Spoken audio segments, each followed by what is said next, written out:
hope you are all doing well. Bienvenue sur Acteur. Je suis Yasmine et je souhaite partager à travers ces podcasts des sujets qui poussent à la réflexion, à travailler sur soi et ce, principalement à travers des histoires pour devenir acteur de sa vie.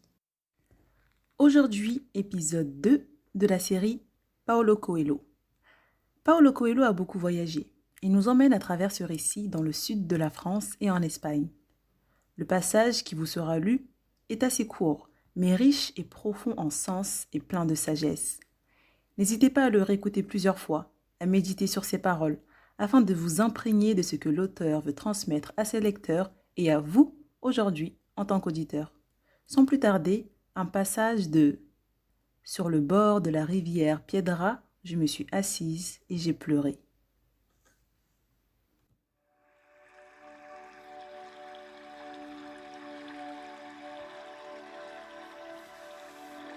Il disait « Parfois, nous sommes en proie avec une impression de tristesse que nous n'arrivons pas à maîtriser. Nous nous apercevons que l'instant magique de ce jour-là est déjà passé et que nous n'avons rien fait. Alors, la vie cache sa magie et son art. Nous devons écouter l'enfant que nous avons été un jour et qui continue d'exister en nous. Cet enfant sait que ce sont les instants magiques. Nous pouvons bien étouffer ses pleurs, mais nous ne pouvons faire taire sa voix. Cet enfant que nous avons été un jour reste présent. Bienheureux les tout-petits, le royaume des cieux leur appartient. Si nous ne naissons pas à nouveau, si nous ne parvenons pas à regarder à nouveau la vie avec l'innocence et l'enthousiasme de l'enfant, alors la vie n'a plus de sens.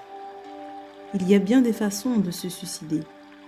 Ceux qui tentent de tuer leur corps font offense à la loi de Dieu.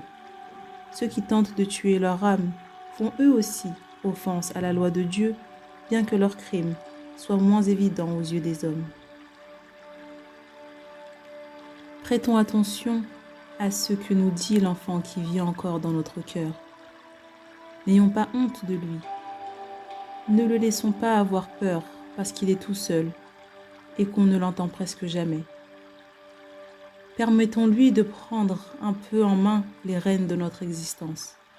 Cet enfant sait bien que chaque jour est différent du jour suivant. Faisons en sorte qu'il se sente aimé de nouveau.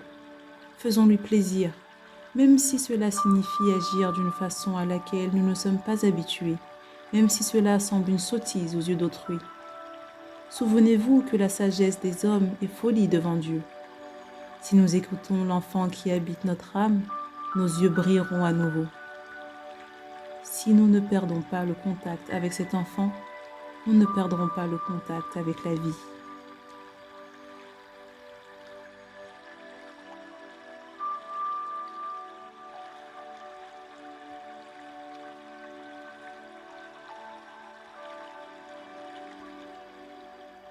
Ça sera tout pour aujourd'hui. Je vous remercie d'avoir écouté ce podcast. J'espère que cet extrait de « Sur le bord de la rivière Piedra, je me suis assise et j'ai pleuré » vous aura plu et surtout qu'il vous aura été utile.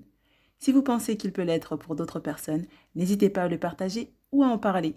Sur ce, je vous souhaite une agréable journée, matinée, soirée, après-midi ou nuit. Tout dépend à quelle heure vous écoutez ce podcast et je vous dis à très bientôt sur Acteur.